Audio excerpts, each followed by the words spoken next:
Hi, this is Mike Young with Noble Warriors. You're about to hear a seminar titled Two Young Men on Mission, a Father and Son Mission Adventure, presented by Mike and Tim Young of Noble Warriors in Midlothian, Virginia. This challenge was presented at the Iron Sharpens Iron Men's Conference in Colonial Heights, Virginia on February 19, 2011. My prayer is that this message will encourage you in your walk with Christ and better equip you to lead your family. Well, I'm Mike Young, and this is Tim, and he doesn't have a microphone, so I'll give it to him in just a few minutes so that he can tell a little bit about what's going on. I am excited that you're here. Our group is small, but that's fine. God has who He wants here to hear what's going on. And so we're going to tell you a little bit of a story today and really share some philosophical things with you as well. That's what I feel is most important in this, is the part of the philosophy and the thinking behind what we want to do. You don't see one? So let me open with prayer, and then I'm going to answer the question of why, and then I'm going to give the microphone to Tim and let him talk just a little bit about the experience that we had over there. So, Lord, we are thankful that we have an opportunity to share this story of what you did in our lives as we went to share your word with folks on the other side of the world. And it just blows my mind, Father, how you changed us and changed my heart in the midst of our going to share Jesus with others. And so, Father, I pray that you would use our story and what is shared here to be a challenge to these men and to perhaps see some other men on the mission field in some capacity with their sons and daughters. And so, Father, we just give you this time.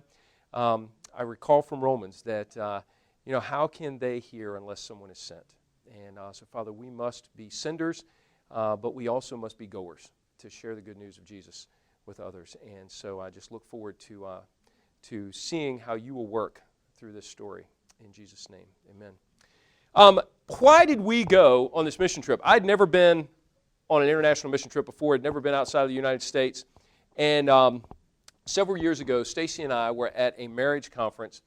It was a 2-hour, one-evening marriage seminar thing, and there was a Christian financial planner that said, everyone tells you that you need to be saving money for college, you need to be preparing your kids to go to college, you need to be all this money and everything, and he said, as a Christian financial planner, the most significant investment that you can make in your child's education is not to send them on an international mission trip, but to go with them on an international mission trip.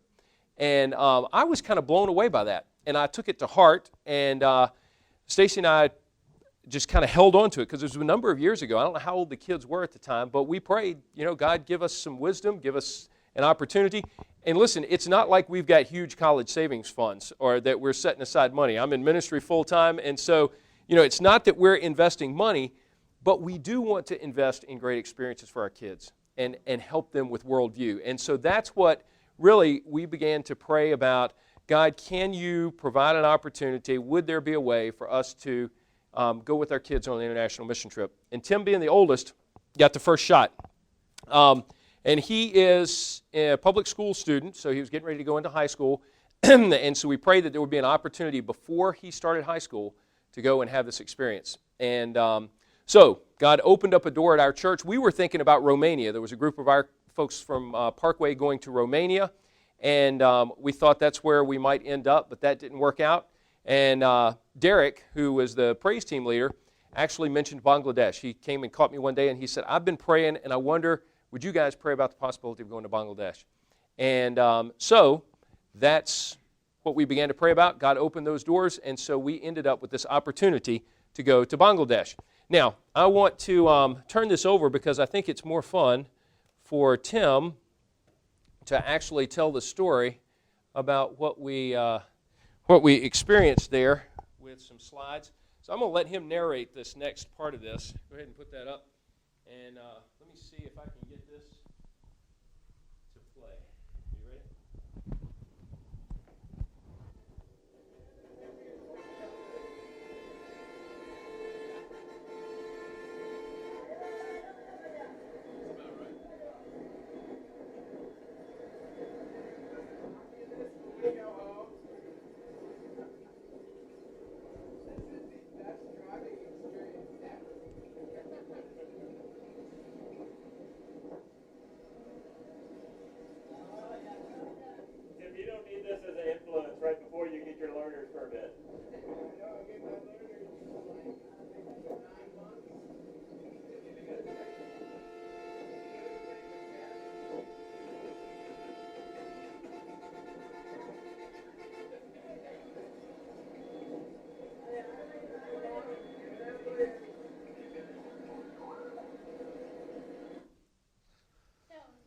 That was insane, and that was driving out in the more rural part of the country, not even in the city.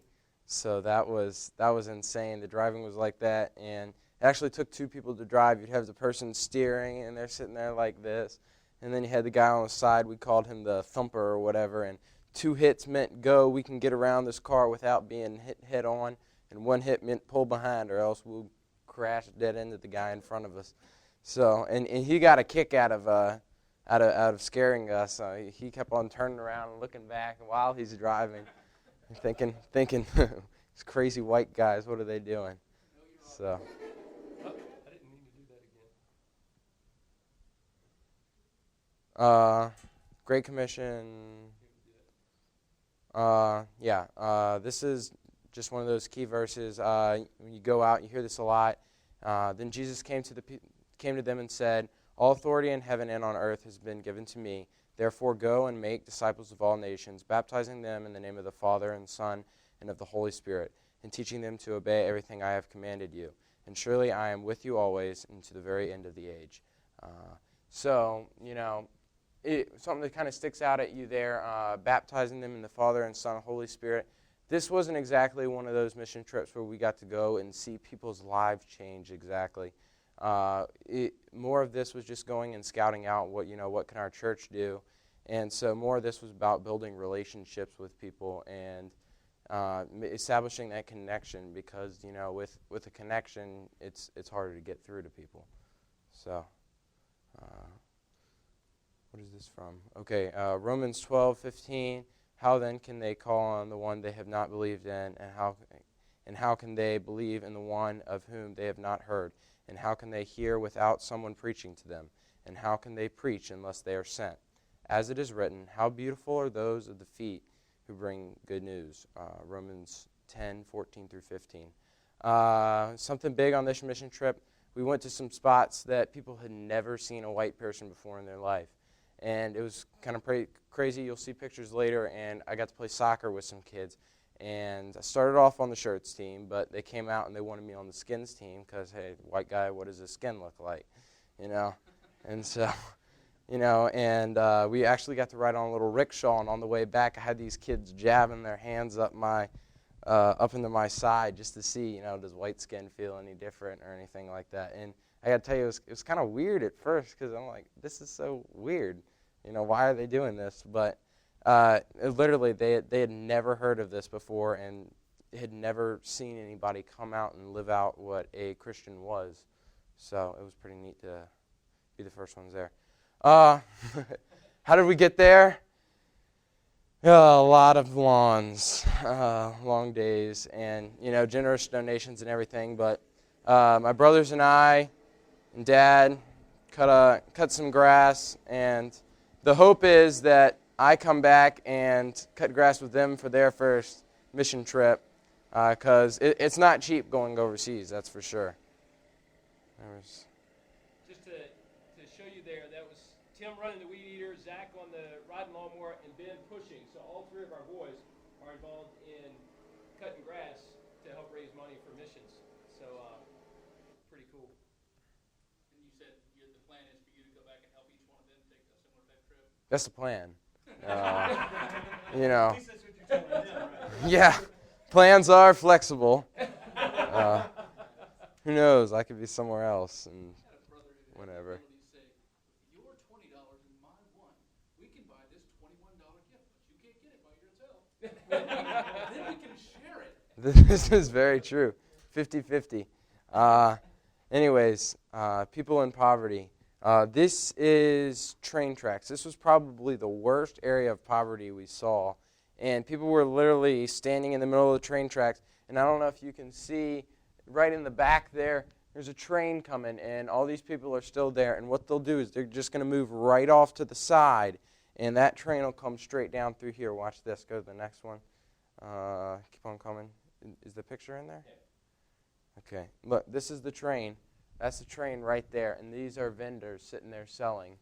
And look at that space. I mean, oh my gosh, and that's how they live their everyday lives. And they'll sit there and sell their fruit, vegetables, whatever, right next to all this mayhem. Are they selling two people on the train, or the train just sort of... No, the train is flying by. Gotcha. And there's guys on top of the train, too, and they'll sit in there, and the train's just coming, and it's at their backs, and it's what they're used to. So they know that right amount.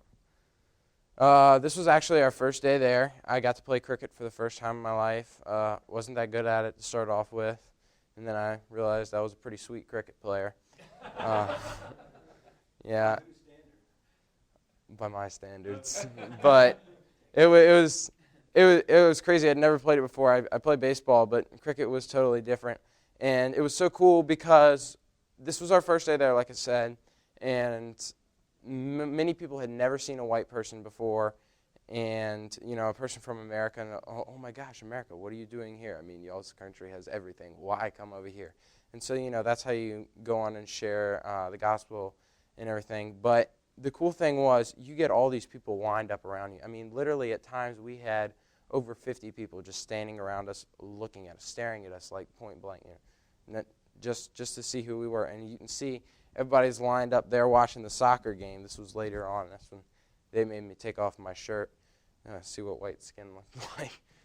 And in the mud, had to take off my shoes, take Dad's belt. I think I broke my watch playing that game too. And headed the ball a few times, slipped. I'm not a very good soccer player. I learned that. And we brought some soccer balls over there. And I would encourage anybody who wants to go on a mission trip at any point, bring soccer balls. I mean, soccer, I believe, is the #1 sport in the world. And that's just a great way to connect. And it was really cool for me to be able to play with them and see, what's their front yard like compared to my front yard playing football, soccer, because that's what I do when I get home with my brothers. And there we are pumping up the football. And that's the captain and leader, and you can see all the kids just gathered around. And it was so funny to me. I took that moment and I think, I spent $7 on that soccer ball and brought it over there. And I bet you 30 kids are sharing it and still are. I bet you they're still out there kicking it and sharing it. And we're at home with our PlayStation, Xbox, whatever, and complain when we have to share the screen with our brother or whatnot. So I thought that was interesting. Just to clarify for the media guy, I told him we didn't have a PlayStation or an Xbox. We don't have a PlayStation, Xbox. I'm not saying the guy. I'm not saying we don't. Collective we of America. Yeah. I'm not saying. Yeah. We've clarified. Oh, and they made me take a bucket shower. I was actually really worried to start off with because they came up and they're like, "Oh yeah, you want to go jump in one of our ponds and get clean?" I'm like, "No." And so they brought me out back and they're like, "Okay, you can take a shower." And everybody was following, and I was really worried they were going to make me take off my pants now. Thank God that didn't happen. But yeah, the picture wouldn't be up there in that case. But you had the kids were taking turn pumping the water, and I'd get the pitcher out and wash my face, and kind of humbling experience is sitting there in third world country taking a bucket bath. It was very cool. These are the Evangel cards. Has anybody ever seen the Evangel cubes? It's sort of like a little way of sharing the faith, and just pictures, whatever, and folds out. And they, in the area that they live, very poor, hard to get materials and stuff. So we got some of these little Evangel cards and brought them over, and we're handing them out and speaking about them. And you should have seen the guys just coming around us, just wanting to get their hands on one and take one.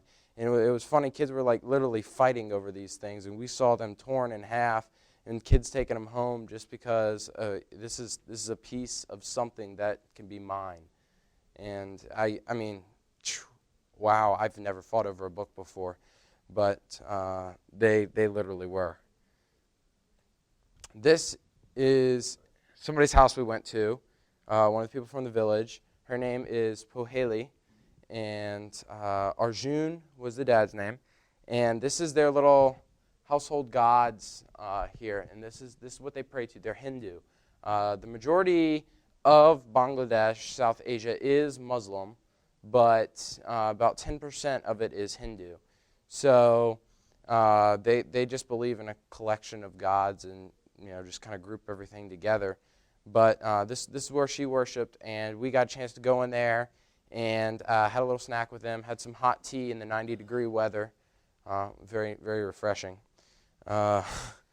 And she showed us her household gods, and we got to talk to her about Christ some. And she could actually, she knew some English. She couldn't speak it, but she knew what we were talking about. And we had translators with us, of course. So, anything else? Yeah, these are just, tell them what we did. We got to show the Jesus film almost everywhere we went, except for the first place. We were kicked out there. Here's the funny part about this. We were in a mosque, Hindu temple, and this is us showing the Jesus film right outside the Hindu temple. Hindu temple is right over here, and we're in their little pavilion showing the Jesus film.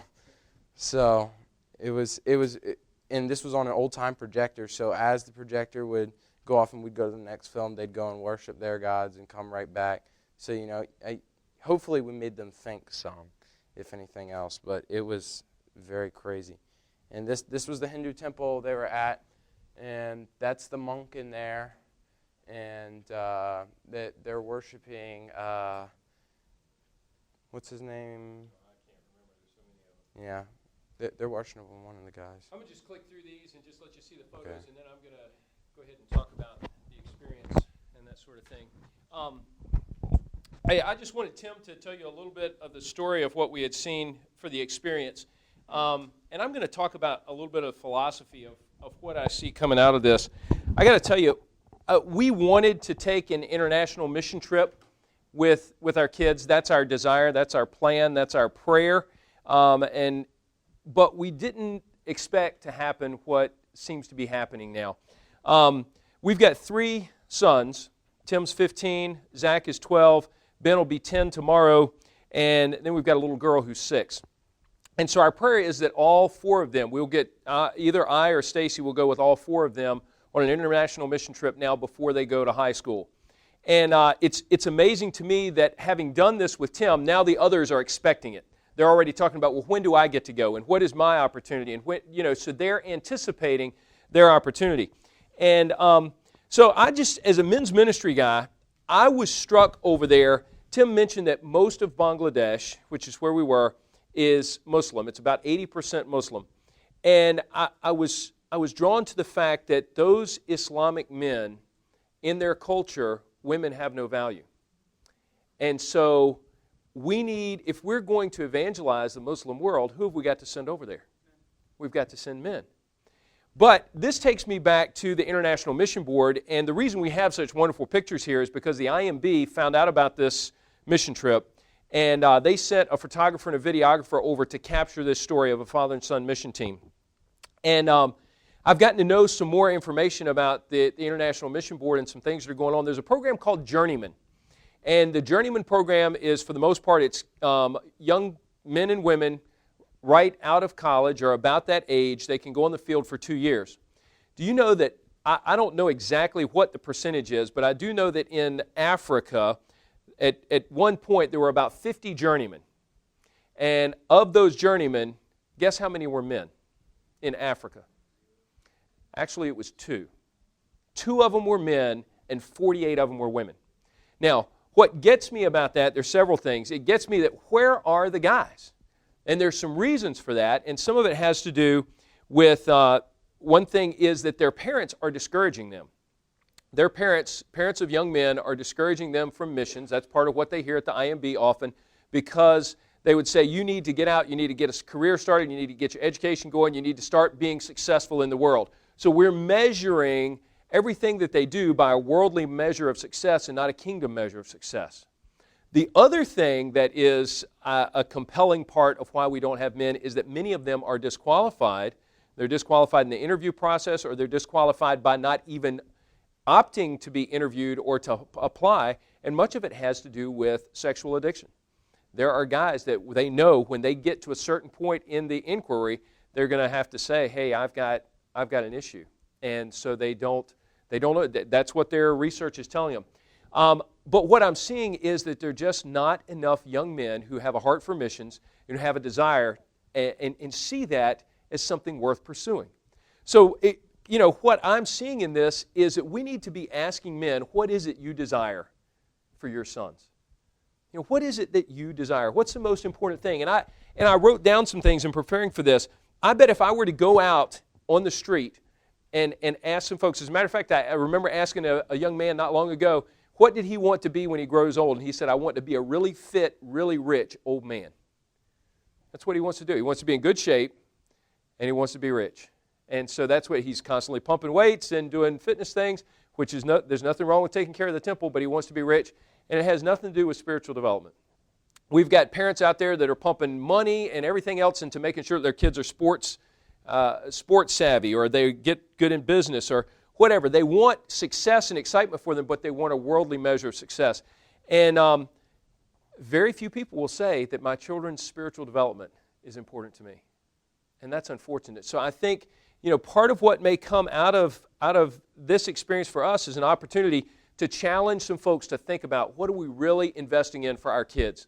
Now, does that mean you have to go halfway around the world? Because if you don't know where Bangladesh is, it's just east of India. And so it is literally halfway around the world. It's 10 hours, the time zone is 10 hours ahead of where we are. This is a map that we took so that we could tell people where we were from. And India is right here. It's a big yellow country. Bangladesh is right here. And Tim set up on stage, it's the most dense country in the world. It's highest population density in the world. Incredible poverty. Some guys call it the armpit of the world. I mean, it's just a hard place. It's hard living there. So it's a really neat place to go, but you don't have to go there to have an international experience. I think the big thing for us is, as I've said, we wanted to have our children have an expanded worldview. And I didn't have that personally, so this has opened my eyes up to an incredible worldview appreciation. I think differently about the world. I think differently about what we have in America and what we enjoy in America, and what other people don't have, what we take for granted. And I wrote down here worldview and school opportunities. It's been critical for Tim, and I, just to speak about this, I love the stories when he comes back and his teacher, his world history teacher, is talking about bringing up the issue of monotheistic religions versus polytheistic religions. And so in that conversation, Tim begins to explain the difference between his Hinduism and Islam and Judaism and all this stuff. And she said, well, where did you learn all this stuff? So he got to say, well, I went to Bangladesh this summer. And so he's having an opportunity to talk about that experience in the public school environment. It's huge. We talk differently at our house about what we have versus what other people have. I have amazing discussions with my wife about what's good for our kids to do and what's not, because when she said, well, he's only 15, he shouldn't be, maybe he shouldn't be doing those things. And I'll say, Stacy, if you could see the 10-year-old kids riding on the back of a bus in Bangladesh trying to earn enough money so that their family could eat that day, it's not that these kids can't handle responsibility, it's that we continue to shelter them. And I'm not saying we need to throw them out there and let them suffer in great ways, but my goodness, we create this incredible sense of privilege and safety in the United States that the rest of the world does not enjoy, and I'm not so sure it's healthy for our kids. I just am not so sure it's healthy. So the worldview is just incredible. That's an incredible result. I think the other thing that's very exciting now is that because we went on this trip, our family is now international missions conscious, much more so than we ever were before. So this year, Ben, who is the one, he will be 10 tomorrow. He's doing a Spanish program at school, and they said, okay, everyone has to choose a country to do a report about, a Spanish-speaking country. Well, Ben didn't realize that Bangladesh didn't speak Spanish, but he was determined that he wanted to do his report on Bangladesh. Bangladesh would have not been part of his vocabulary 12 months ago. And so he's thinking about things. He knows where it is on the map. And they, like I said, they're already thinking about, Dad, when do I get to go? Dad, it's going to be my turn. And so we create this opportunity for anticipation for them that I think is just going to be exciting. I think it's also important, the whole idea of mowing for missions. We called that Young Men Mowing for Missions. And we would go and take our trailer, we'd set up appointments, and we'd just go and cut grass for donations. And, some people were very generous with us because they knew that we were doing this for missions. Now, is that how we earned all the money for this? Absolutely not. It cost almost $5,000 for us to go, for the two of us to go to Bangladesh. And we had some very generous, we sent letters, and some folks that actually remained anonymous put in some pretty significant chunks of money into our missions account at our church. We were on the ground for 9 days. And that's an interesting thing because when you follow the date line, travel is kind of funny. When you're going over in the direction of flying east, let's see, you're flying against the date line, I guess, or you're flying with the date line. You're flying with the way things go. And so it really took us 3 days to get there, and it only took us 1 day to get back. Now, that 1 day was a 36-hour day because the earth was turning with us as we were coming. But we were on the ground for 9 days. Right, so here's our media guy. See, I'm feeling so badly now. He watched all these movies on the plane. But it was 13 hours in the air. From Dulles to Doha, Qatar was 13 hours in the air. And then we had about a 5-hour layover in Doha, Qatar, and then another almost 6-hour plane ride from Doha to Dhaka. And then we were in Dhaka. Yeah, yes, yeah. Keep up with that. So that was fun. Perspective, again, I think it just changed everything about the way that we think and we feel. Food. We take so much for granted here. You come back and you walk into a grocery store and it's like, oh my gosh, look at the variety here. And you're there and literally what you saw there for the food, the little market there beside the train tracks, there are people like that all over the place that are just open-air vendors, and that's where they buy their food for the most part. They buy their food in those places. And every night they walk cattle through the streets of the city to the butcher stalls. And at about 1 o'clock in the morning, they're butchering cattle, and so the next day you can go into the stall and you can buy meat that was butchered that night, that morning. And so that's how they live. And we just take so much for granted. It changes perspective on everything. But it also changes perspective on what we take for granted as Christians. Because when we were there, we went into one village, and it's the first village, actually the village where Tim played the soccer game. They received us warmly, and we had a great conversation with them and everything. And the younger folks in the village, the younger men, were very excited to see us there.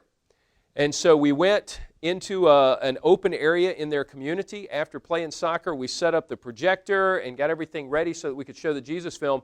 But the elder statesmen in this community and the imam in the community got together at a little tea stall. And a tea stall is just like a little shop. It's an open-air shop. And they sat there and they talked amongst themselves, and then they sent word to go and get the missionaries, brought them over there and said, there will be trouble in our village tomorrow if you show this film. If you do this, there will be trouble. You need to leave. And so the missionaries battled with them a little bit, and ultimately we ended up taking the screen down, putting the projector away, and putting everything back in the van. And literally, we were in the van, and people were beating on the windows and the sides of the vans, wishing we would stay, but the imams had told us we needed to get out. And so the next 2 nights, we got to show the Jesus film, but it's just amazing what we take for granted here in the United States. And to have that experience, to see where things are closed in an environment like that. Another thing that were resulting from this, there were results, I didn't share the gospel every time. Tim did it a lot of times. He would use the Evangel card and present the gospel. And so it was very cool for us to go through the training process of how do you use these tools, and then to see my son sharing the gospel. Now, he did it through an interpreter, and we had a pastor with us by the name of William in that area, but for him to share the gospel on the other side of the world was absolutely huge. But we had to do a fair amount of training and reading and preparation for that, and so we're better equipped here than we were before. And so that's a wonderful result of it. So plenty more I can talk about. Questions about that aspect of what we're doing here? Yeah. No, go ahead. You went over not just as the two of you. What right. organizations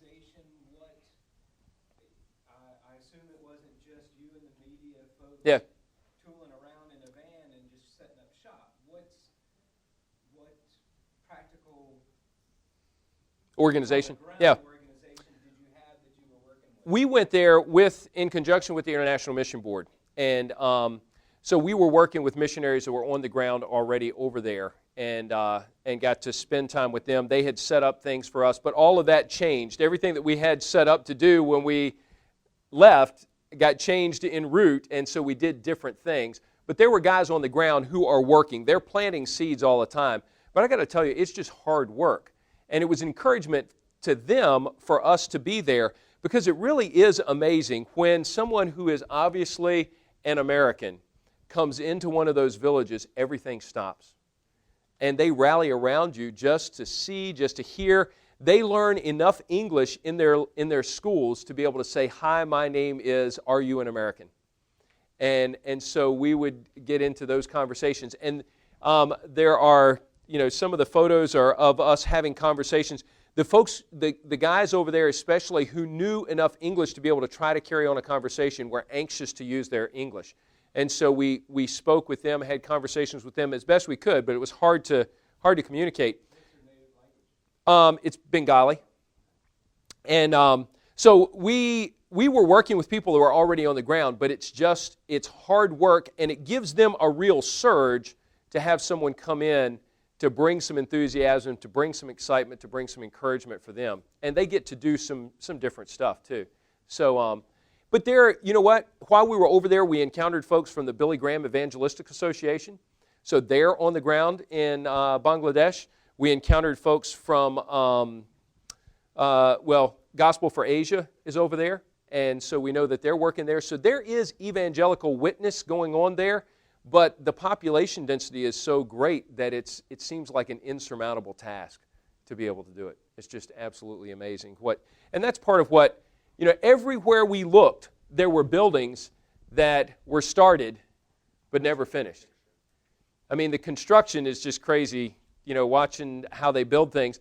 But everywhere we looked, there was something that was started but wasn't finished. And that's the spiritual image that I brought back too, that there is a great work to be done there, but it's far from being finished. So, yeah. I think it's a whole combination of things. One of the interesting things was they said that you don't have to pay property tax on a building that is incomplete. And so until a building is complete, you don't have to pay property tax on it. And so they would plan to not finish some buildings, and you would see buildings that were 15 stories tall, and people are living in 9 stories, and the last 3 are unfinished, and it's because if we finish it, we have to pay taxes on it, or they run out of money, or whatever. It's just a very depressed, and there are no building codes, there are no inspectors or anything. I mean, we get so caught up in making sure that everything is just right and engineered and all this stuff. I mean, anybody with some concrete and rebar can build a building over there. So it's amazing what you see. Yeah. I don't know if you saw this, if this was in Bangladesh, but I know it's in West Bengal and other parts of India. But a lot of the construction is done with bamboo and rope scaffolding. Mm-hmm. Yep. Well, that's what's going on right there. That's bamboo and rope right there, and it's scaffolding going up the side of the building.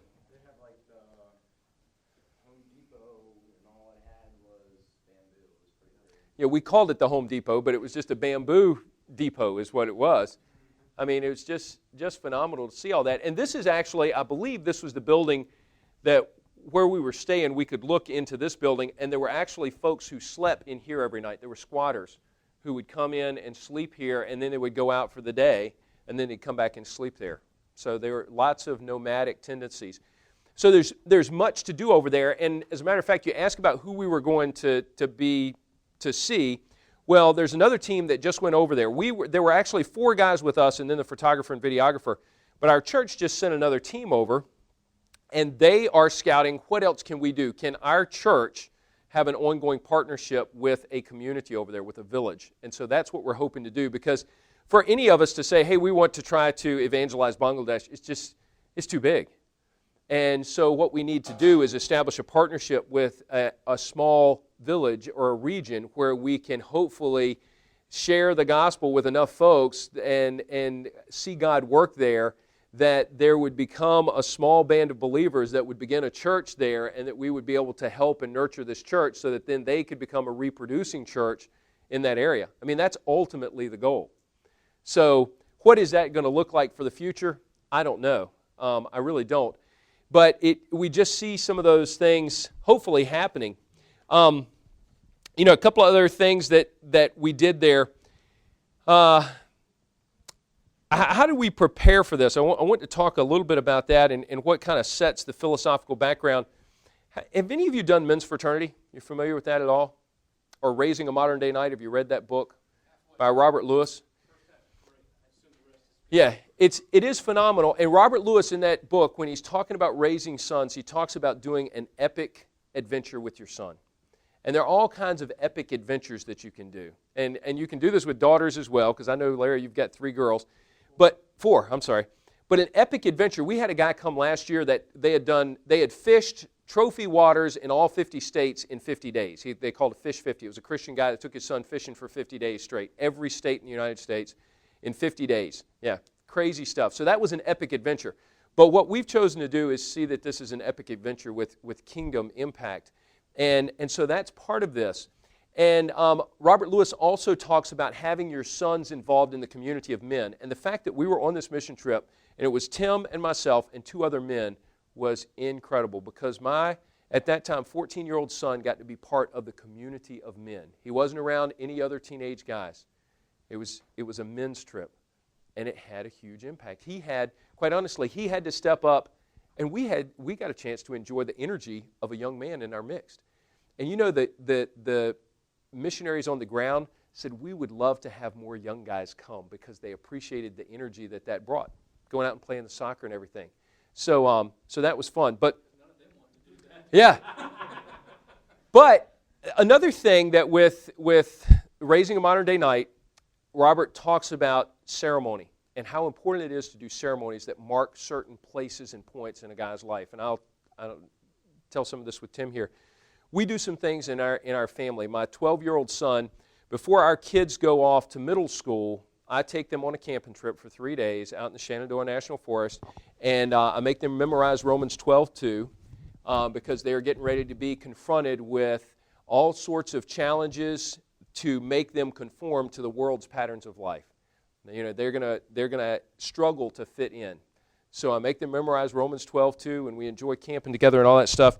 And then I give them a set of dog tags that have Romans 12:2 on it. Now, it's not all the words, but it's every letter from Romans 12:2.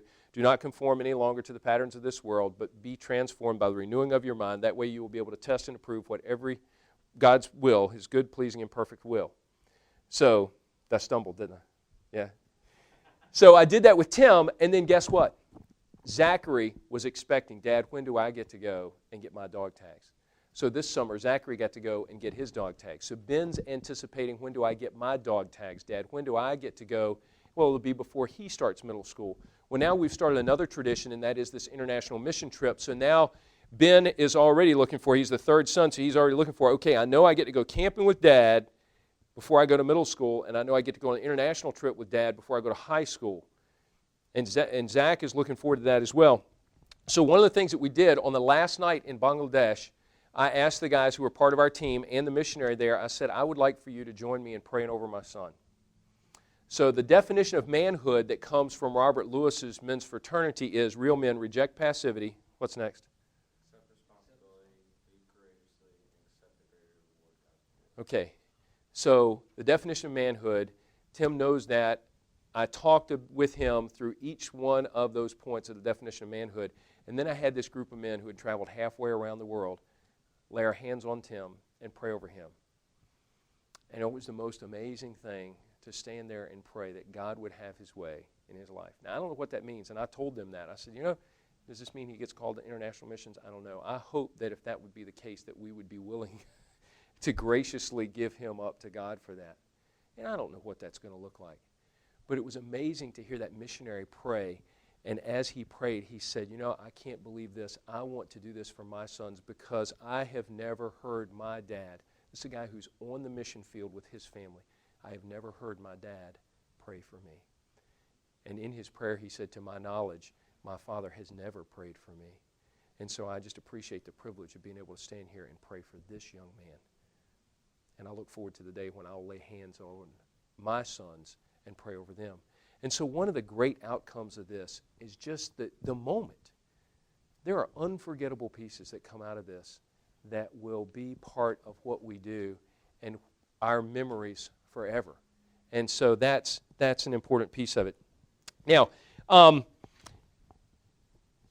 wrote down here, you can do this. Start now and take action. You know, guys, I don't know where you are in terms of your fathering or any of that stuff, but we have a tendency when it comes to things like this that seem like giant leaps of faith, we have a tendency to say, you know, I'll put that off and I'll do it later and maybe next year. Maybe I'll do it sometime. That's a great idea. But let me tell you that there is going to be a window of opportunity that's going to very definitively close. And if you don't strike while that opportunity is there, you will miss it completely. You remember part of that definition of manhood, reject passivity. And part of what we had to do last year was when that window opened for us to make a commitment to go to Bangladesh, we had to move. And so we didn't decide until like the beginning of April that we were actually going to do this and that we were going to leave at the end of July. So we had to get passports and immunizations and get all of that stuff figured out, do all the training and everything. And so one of my cautions to dads is, if you're going to do this, you've got to decide to do it and you've got to pursue it. And you can't stop. You've got to get after it. Because the moment will get away from you and you will look back and say, if only I had done this. And if you're willing to do it and you follow through with that, it will have great impact. So, and I wrote down here, expect great adventure. I mean, that crazy bus ride, well, we didn't expect that, but that was an absolute rush. And all sorts of things like that. Getting on a bus, you know, spending time with Tim for all those hours on the plane was amazing. Getting to experience things together. I remember when we got to Dulles and we did curbside check-in with the bags.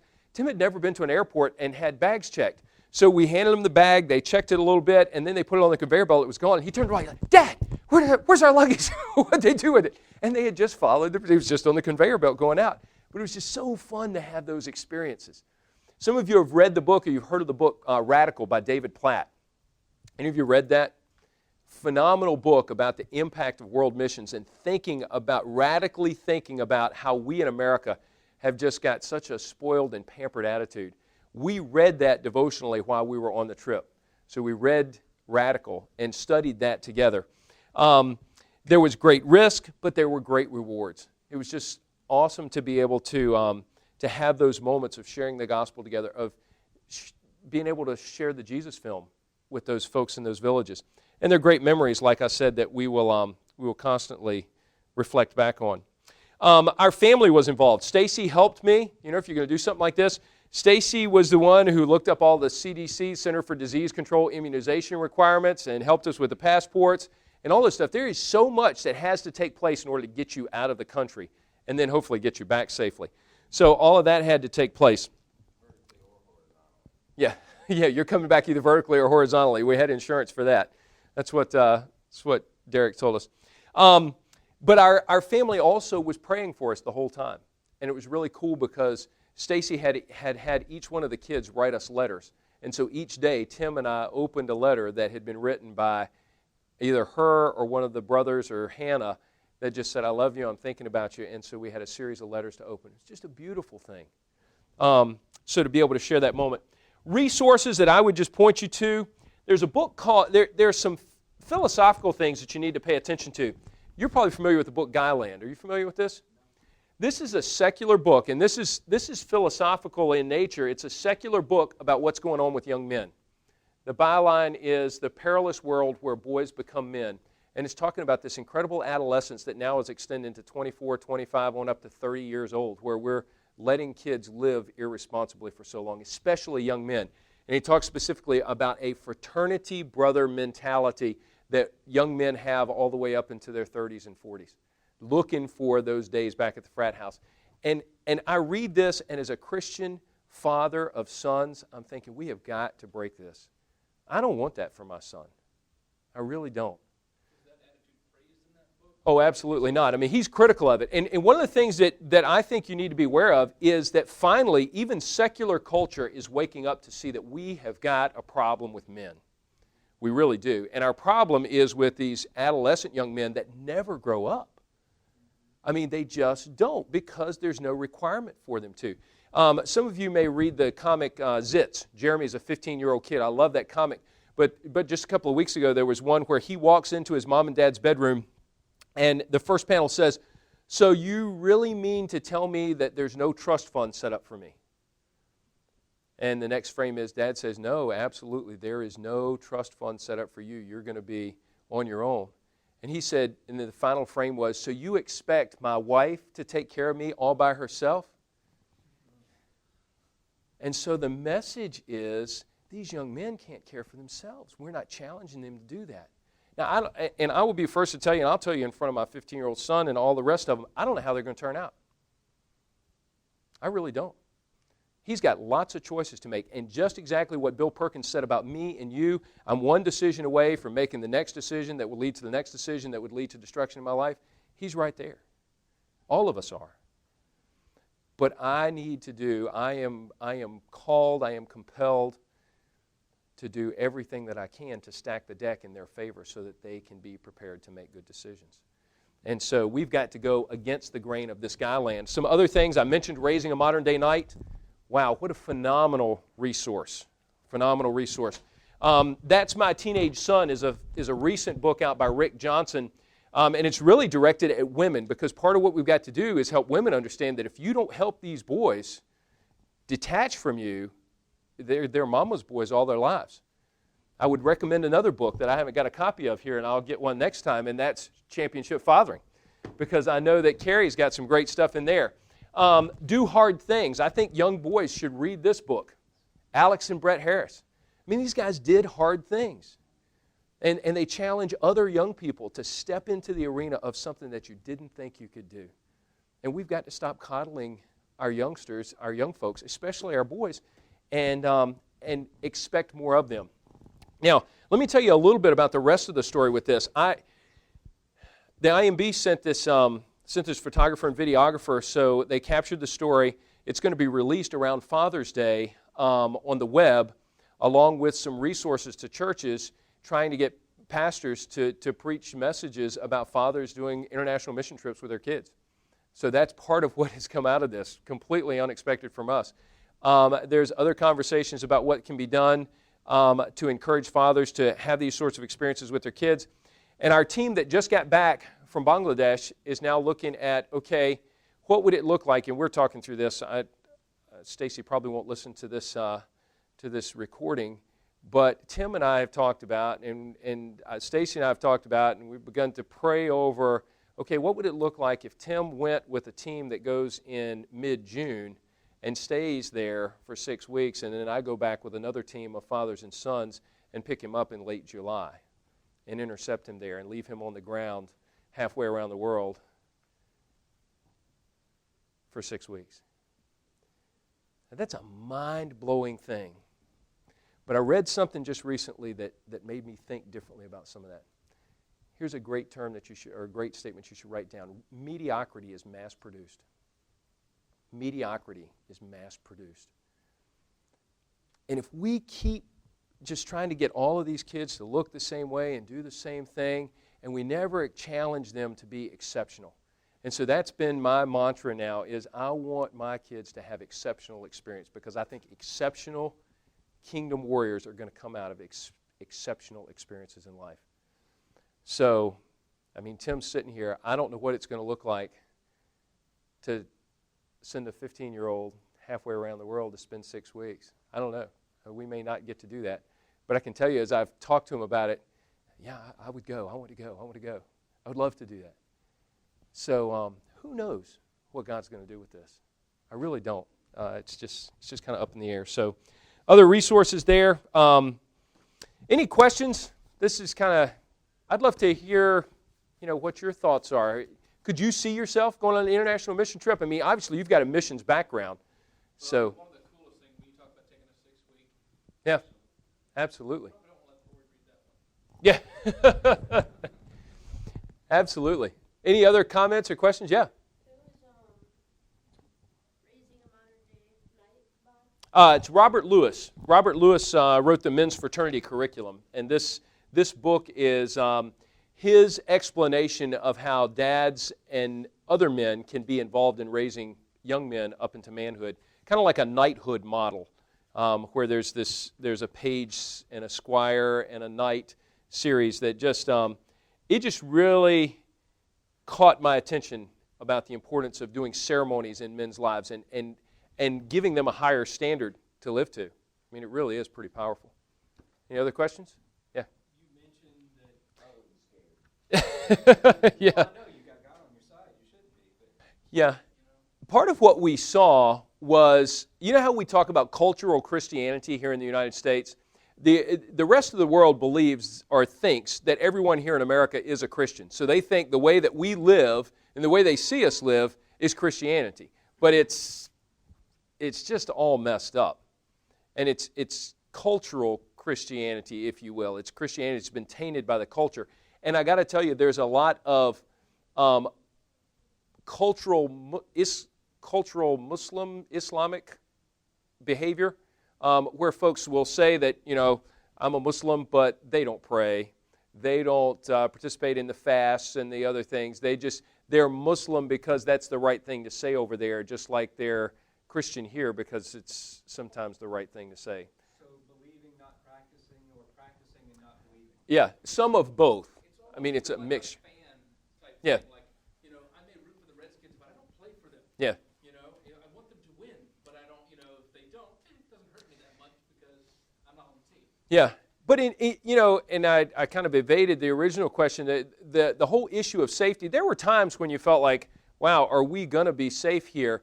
But I never felt like that we were in extreme danger. Probably the crazy bus ride and that sort of thing may be the most dangerous thing. You know, I'm sure if you go in trying to stir things up. Now, I do believe as Americans we had some immunity, if you will. You know, there wasn't but so much they were probably going to do to us because there was a little hoopla around us. But some of our translators, The star factor? yeah, to some extent. But our translators, there were times when they would get nervous and they would say, okay, we need to go ahead and back out of here. Because they, see, life is not as valuable to them as it is to us. So they would think nothing of going after one of those guys. And as a matter of fact, there's much vigilante justice over there. If someone wrecks over there, causes an accident, then everyone jumps out of all the vehicles and they yank this guy out of the car and they beat him. Yeah, and I got to tell you, I saw something the other day that scared the daylights out of me. There was some guy who must have been caught stealing or something, and they were dragging him down the street, and his hair was being pulled out, and he was... And that was a group of teenage boys that had apparently caught someone. I mean, that was, oh my gosh, that was scary. And we saw another guy who had been hit by a bus, and there was blood on the road, and whatever he was carrying with him had been spilled across the road, and there were 3 or 4 guys that grabbed him. They were getting him out of the middle of the road so traffic could keep going. I mean, it's just the value of life over there is very low. I mean, that's why these guys walking on top of the train and the kids playing on the train track, you know, that's just, life has no value. So it's really kind of an interesting, very different perspective than what we have. It really is. So I say that, and then we abort how many hundreds of thousands of kids each year. Let me read you this. This is a book for women by David Murrow called How Women Help Men Find God. But I love this chapter. Listen to this. I've seen my favorite movie at least 200 times. Let me tell you about it. It stars a ruggedly handsome man who's extremely dangerous. He holds the power of life and death in his bare hands. He's amazingly skilled at everything. He speaks many languages. He never panics. He's always in control. Any idea who it is? Bond? That's good. The man is given an impossible assignment. He must go undercover to defeat a well-armed, murderous enemy single-handedly. If he fails, the world as we know it will come to an end. Calamity will strike. Millions will die. Any ideas? James Bond, still on James Bond. Almost immediately, things go wrong. His allies betray him. Suddenly, he's an outlaw. Both the good guys and the bad guys are hunting him down. Still, he must complete the mission. Lives are at stake. He falls into his enemy's hands. He endures a brutal beating that would land any other man in ICU. However, through a mixture of strength and cunning, he escapes his captor. He pulls off a series of miraculous feats and completes his mission in the most unexpected fashion. As a bonus, he wins the affection of a beautiful woman. Any idea? Still James Bond? Okay. Men the world over love this movie. They pay big bucks to see it again and again. Sometimes the hero goes by the name of Bond, James Bond. Other times he's Ethan Hunt, Jason Bourne, Frodo, Neo, or Spider-Man. Though the plot twists vary from film to film, the big story remains the same. Why do men love this movie? It's a reflection of the big story that's written on the heart of every man. Let me tell you a secret about men. Every last one of them grows up wanting to be a hero. Every boy dreams of defeating the bad guy. Want to know another secret? This is simply a retelling of the Gospels. Consider the parallels. Christ came to the earth as a dangerous man, skilled, knowledgeable, and in control. He held the power of life and death in his hands. He was given an impossible assignment to overcome a ruthless enemy single-handedly. He preferred to work undercover and told people not to reveal his secrets. His life involved a series of miraculous exploits. He was betrayed by an ally and handed over to his enemy, whose henchmen beat him almost beyond recognition. Yet he miraculously escaped his captors and completed his mission in the most unexpected fashion. He slipped the bonds of death and defeated his murderous enemy. The world was saved. In the end, he will receive a beautiful, radiant bride. The story written in the hearts of men is the story of Jesus, but few men realize it. They go to the multiplex to catch a glimpse of the divine when they could find the real thing in a local church. Now, why do I share that? I share that because young men and older men, all of us yearn for adventure. And the most exciting and substantial adventure that we can be on is to be on mission with Jesus Christ, following Him to where He wants us to be. And so that's what I get excited about with part of this missions thing is it's an opportunity to be on mission with Christ in some cutting-edge sorts of ways that are life-changing. And so we don't know what's going to happen with our family in this regard, where Zach or Ben or Tim or Hannah may end up, what they may experience through all of this, or what it may cost us. You know, my wife lives in an environment where all of her sisters, there are 4 girls in their family, and all of them will live within like 10 minutes of her mom. So we all get together, there's 16 grandchildren, and it's a big old family deal. But I'm anticipating that as we become a family with an empty nest, that our kids may be all around the world. I would love for that to be the case, that they're out doing something exciting, on mission with Christ. That would be cool. We might not have them every Thanksgiving, but man, it would be cool. So, I don't know what may happen with that. What? Yeah, you're kicking him out. Yeah, we're going to break his plate when he turns 18. That's Sacrifice if that happens, but it's also an incredible blessing to know God's using your yeah. Yep. So, and who knows what's going to happen? I don't know, but it's just kind of fun to think about. So, let me. I'm early finished here, unless you guys have other questions or dialogue. Anything you can think of, and I'll let you go early. So, let me pray us out. Lord, it is just very exciting for me to, quite honestly, enjoy some of the memories of what you allowed us to experience by going halfway around the world to share Jesus, to share your Son, the good news of Jesus Christ with folks of a different color, a different culture, a different language, a different nation. They're just all the differences, God. But you love them. You love the folks of Bangladesh and the folks of India just like you love the folks in America. And so, Lord, I just thank you for that privilege. And for the opportunity to do it with my son was just huge. And so I just thank you for the opportunity to share the story and the challenge with some other men.